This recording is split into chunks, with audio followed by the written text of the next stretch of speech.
Louange et honneur à Jésus-Christ, le Fils de Dieu, le ressuscité du troisième jour. Une repentance sincère et véritable. J'aimerais nous parler de la repentance car c'est quelque chose de capital, de fondamental. Lorsque la repentance n'est pas faite correctement selon le Seigneur, eh bien, nous allons avoir du mal avec le Seigneur, nous allons avoir du mal à marcher, nous allons avoir du mal à grandir et nous allons faire du surplace et au final, on va finir par retourner le monde parce que notre repentance n'est pas sincère et véritable. Et j'aimerais parler de la repentance en prenant un exemple avec David, notre grand frère David, qui malheureusement va avoir une mauvaise conduite avec Bersheba. Bersheba qui était la femme de son serviteur et David, lorsqu'un jour il se promenait sur ses toits, il va apercevoir une femme qui était belle de figure. Il va appeler cette femme et par la suite il va avoir une relation intime avec elle et cette dernière va tomber enceinte. Et pour dissimuler la grossesse et le péché que David a fait, il va demander à Uri justement parce que Uri est un homme de guerre, hein. Uri est un soldat qui était enrôlé et qui travaillait pour David, va refuser d'aller justement près de chez lui, hein. Il était perturbé par justement la délivrance et je dirais des personnes qui voulaient faire la guerre à Israël et Uri, ce soldat, était focalisé sur la guerre. Il va refuser d'aller avec Uri, sa femme, du moins il va aller, mais tout de suite après il va repartir en guerre et comme il ne va pas justement obéir à l'ordre de David, et bien David va demander qu'il soit mis au premier plan et malheureusement Uri va mourir. Et par la suite, David va récupérer Bersheba chez lui. Bersheba qui est la mère de Salomon. Et le Seigneur va avoir en horreur de l'action que David va faire. Et par la suite, eh bien, Yahweh va envoyer son prophète, le prophète Nathan, afin que ce dernier puisse justement reprimander David pour que David puisse revenir à ses voies qu'il avait faites.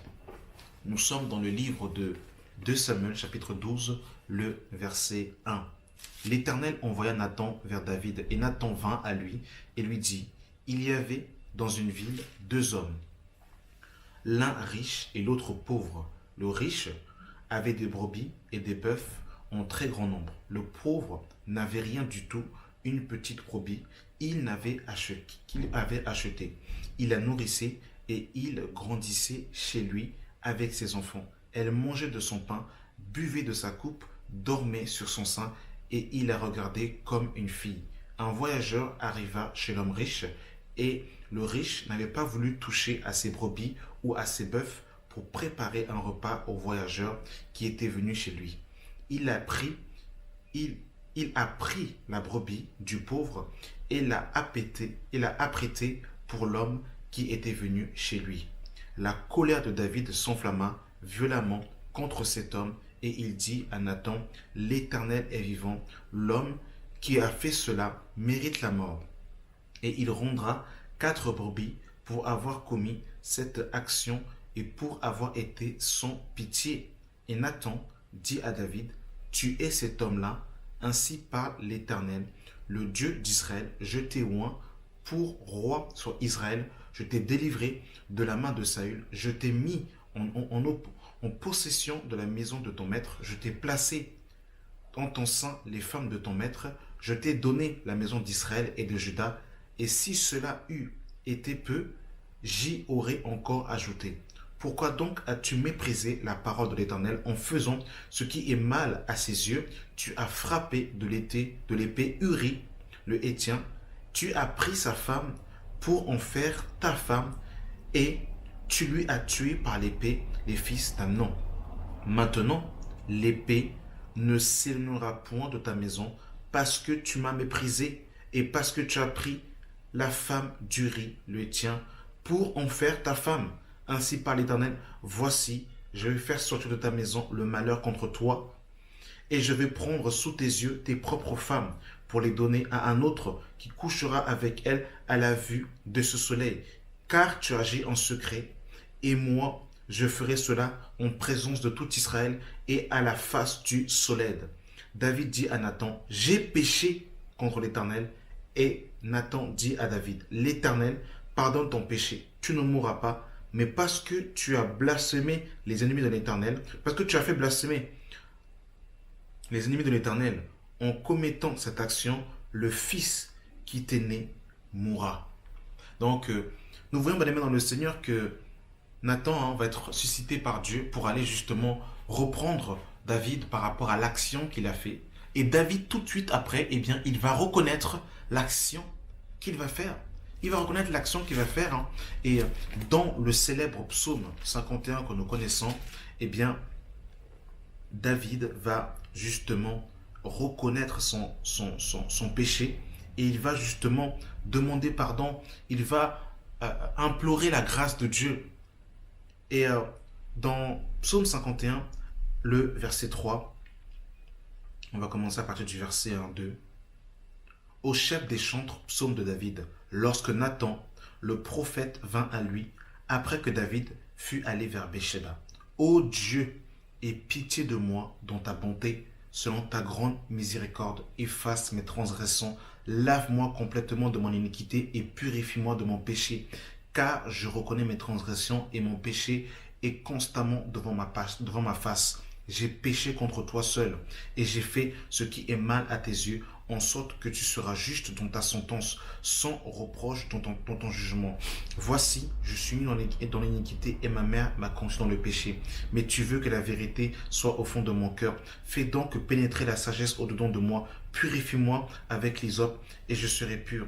Lave-moi, je serai plus blanc que la neige. Annonce-moi l'allégresse de la joie et les eaux que tu as brisées se réjouiront. Détourne ton regard de mes péchés, efface toutes mes iniquités, ô Dieu, crée en moi un cœur pur, renouvelle en moi un esprit bien disposé, ne me rejette pas loin de ta face, ne me retire pas ton esprit saint, rends-moi ta joie, rends-moi la joie de ton salut, et qu'un esprit de bonne volonté me soutienne. Et vous pouvez lire tout le chapitre 51, mais ici on voit que David reconnaît son péché.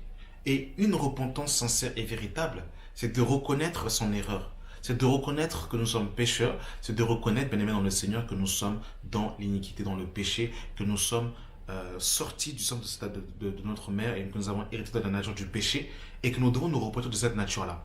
Et si, toutefois, en tant qu'enfant de Dieu, en tant que chrétien, nous avons branché d'une manière ou d'une autre, eh bien, c'est réellement de reconnaître le mal qu'on a fait. Le problème aujourd'hui, c'est la justification.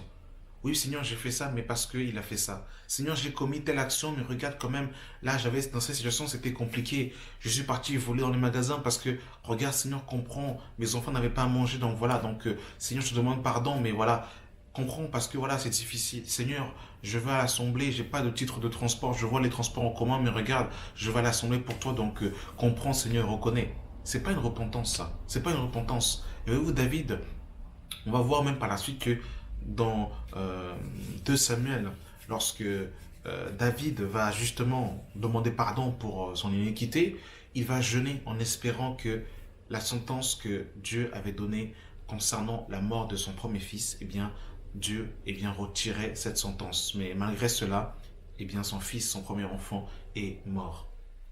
Et oui, bien évidemment, le Seigneur, David a reconnu. Par contre, il y a un homme dans les Écritures qui, au lieu de reconnaître son iniquité, eh bien, va chercher à se justifier, va chercher à justement s'esquiver, au lieu de reconnaître simplement qu'il avait mal agi devant Dieu. Dans le livre de Genèse, chapitre 3, après que Adam et Ève ont transgressé l'ordre de l'Éternel, Yahweh va appeler Adam. Genèse 3, le verset 9. Mais l'Éternel Dieu appela l'homme et lui dit, où es-tu? Il répondit, j'ai entendu ta voix dans le jardin et j'ai eu peur parce que je suis nu, je me suis caché. Et l'Éternel Dieu lui dit, qui t'a appris que tu es nu? qu'est-ce que tu as mangé? Est-ce que tu as mangé de l'arbre dont je t'avais défendu de manger? L'homme répondit, la femme que tu as mise à côté de moi m'a donné de l'arbre et j'ai mangé. Et l'Éternel Dieu dit à la femme, pourquoi as-tu fait cela? La femme répondit, le serpent m'a séduit et j'en ai mangé. Ce qui est intéressant aussi, ce qui est aussi triste, c'est que lorsque le Seigneur vient voir Adam, Adam dit tout de suite, c'est pas moi, c'est la femme. Lorsque Yahweh vient voir la femme, aussitôt est en position de victimisation, c'est pas moi, c'est le serpent. La déresponsabilisation. C'est important, madame, dans le Seigneur, de reconnaître ses erreurs au lieu de chercher toujours un bouc émissaire. Au lieu de chercher toujours, ah non, mais c'est pas moi, c'est lui, ah non, mais c'est lui, regardez, voilà, c'est à cause de lui, c'est à cause de lui. Toujours de pointer du doigt sur l'autre sans pour autant rentrer en soi-même et de dire, je suis peut-être responsable en partie. Peut-être que je ne suis pas responsable dans la majorité de ce que la personne a fait, mais je suis peut-être l'auteur. J'ai peut-être contribué à la chute de mon prochain. J'ai peut-être eu une mauvaise conduite. J'ai peut-être mal parlé. On va discuter avec un frère. Le frère va s'irriter, il va se mettre en colère. On va dire, voilà, tu es nerveux, tu es dans la chair. Tu es charnel parce que tu t'es mis en colère. Et on va dire au frère, il faut que tu te repentes, tu dois te repentir parce que tu étais dans la colère. Mais on va pas se dire, ah, peut-être que j'ai été responsable aussi de sa colère. Peut-être que c'est moi aussi qui ai contribué à ce que mon frère se mette en colère. Et c'est important aussi de savoir rentrer en soi-même afin de pouvoir s'examiner, de ne pas toujours chercher des versets bibliques pour voiler sa méchanceté, pour voiler son iniquité et de toujours mettre la faute sur les autres et de ne pas revenir en soi-même pour se dire peut-être que oui, même si le frère a mal agi, même si la sœur a mal agi, mais je suis peut-être responsable. J'étais peut-être à l'origine, inconsciemment, une occasion de chute pour mon frère, pour mon prochain. Devant Dieu, si tu as mal agi, ne cherche pas à te justifier. Reconnais ton iniquité afin que Dieu puisse te pardonner. Voilà, bien-aimés dans le Seigneur. Merci d'avoir pris le temps d'écouter cette vidéo et que la grâce et la paix soient avec vous au nom de Jésus. Amen.